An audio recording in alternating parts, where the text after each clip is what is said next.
If you find some value in it, my friends, some value in the content, it helps you think of two steps more than you would have thought of earlier, then my job is done, right? I say I grow every day, and when I like something, I share those nuggets with you.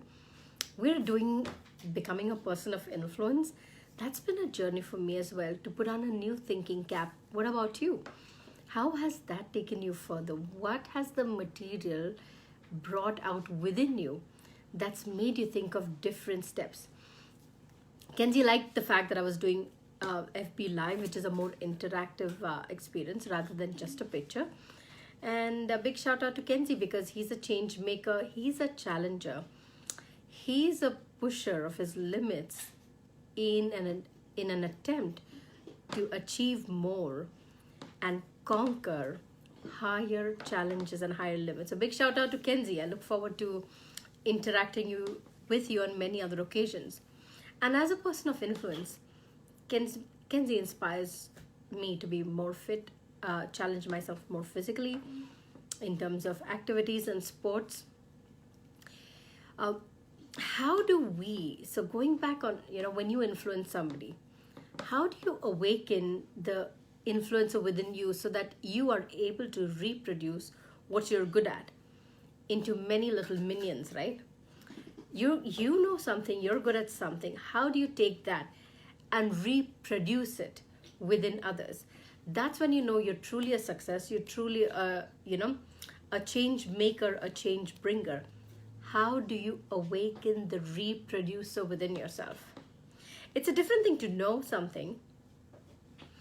It's a different thing when people around you think and act like you and do better.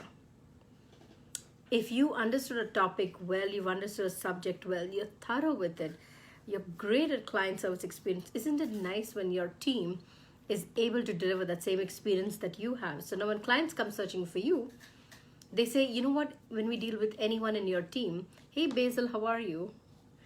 You know what, when we deal with anyone in your team, we get the same experience. We love it. Have you ever been to an organization and you didn't have a good experience with one person? Now that kind of sets a fear in your mind. There's a fear mindset set in, and everybody you deal with, you come across the same experience with that organization. So in your mind now, that organization is not good. But what if you were to be the change maker? You're to be such a potential influencer that people who work with you in your team, in your organization, they think and speak the same language, the same good language that you have imbibed, you understood, and you deliver. Your followers do too. The people you lead, how do you do that? How do you awaken the reproducer inside of you, right? First is, of course, lead yourself well. I was speaking with my sister, a couple of weeks ago, and she said anytime she would go for an interview or go for a meeting, she would always look at her work and say, how did I do on this? Like, did I do 10 out of 10? Did I 6 out of 10? Did I do 4 out of 10? So you set your own bar and you push your own limits. You challenge yourself, right? So if you want to do social media, if you want to network, set a target for yourself. By this day, I will set a coach. By this day, I will set certain budget in place. By this day, I will understand what it means, and by this day, I would have made a decision as to what I hope to achieve with this social media drive, or what I hope to achieve with this new challenge that I'm setting for myself, or this new venture that I'm getting into. The next one is look continually for potential leaders. You can't do this all by yourself. You cannot, right? You have only so many hours in a day. But if you have got someone to lead into you, to buy into your vision, they understand and speak the same concept and the language, then you know what?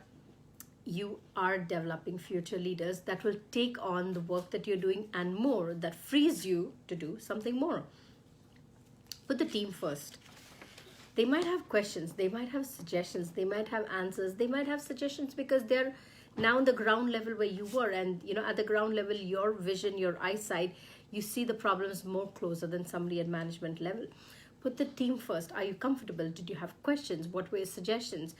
You need coaching. Prioritize your coaching. I've often seen, when it's so busy in work environments, that coaching, which is so dear to people, sometimes comes in last. And you know what? Coaching is actually what develops things forward, right? So it's a catch-22 situation. And not only coaching, sometimes it's with your own self. You want to do more. You have this goal, you have this desire. At the end of the day, you're pooped. Like, oh, I don't know where the day went. What about a dream? What about the desire? What about the fact that you were going to lead yourself? Coming back to before leading others, what about leading yourself, right? What about the fact that you were going to lead yourself? Now you got bogged down by work. Now you got bogged down with the day-to-day mundane tasks, and you failed to lead yourself. So how do you lead yourself, right? Continuously, first lead yourself, develop the potential within others. Continue to develop potential leaders. Put the team first, of course. And last but not the least, what you would do is you would commit yourself to developing leaders, not followers. That can be an easy trap when you look to develop people with, behind you, that they will look to your approval for every single thing. You step back and say, wait a minute. In some time, I want them to be able to take a decision themselves. I want them to get through this crap, this rubbish that holds us back. I want them to be able to say, you know what, this low priority, high, I want them to prioritize. I want them to be able to do many things, right? So you want to develop leaders. So when you teach, when you guide, when you coach, you want to go coach them in a way that they're going to be leaders of tomorrow rather than just followers, right? There's so much more gold in this book that I'm following, John Maxwell's Becoming a Person of Influence. It's available on Amazon. I encourage you to read it, buy it, go through a library and get it. Trust me, you won't be disappointed. They'll have so many eye-opening, chapters and passages that will make you think, wait a minute, I didn't really think of this, or this is not the way I'm handling it. More nuggets to come in tomorrow. This is Jean, your support coach and mentor, signing off on our Facebook Live. Continue to be a person of influence, whether in fitness, whether in dance, whether in drama, music, whether at work, whether being a family member, whether being the owner of your business. Continue to be a person of influence and look to develop leaders from your followers. Have a very good night. Bye for now.